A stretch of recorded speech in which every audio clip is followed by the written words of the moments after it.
Hello guys, ഇന്നത്തെ recipe avial. കുക്കറിലാണ് അവിയൽ വയ്ക്കുന്നത്. അരിഞ്ഞു വെച്ചിട്ടുള്ള പച്ചക്കറികളെല്ലാം ഇട്ട് കൊടുക്കാം.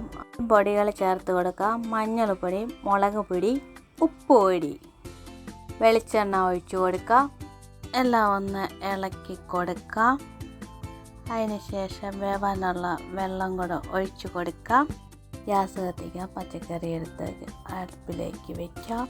വെള്ളത്തിൽ ഇട്ട് വെച്ചിട്ടുണ്ടായിരുന്നു. കുക്കർ തുറന്ന് നോക്കാം. പച്ചക്കറികളൊക്കെ വെന്തു.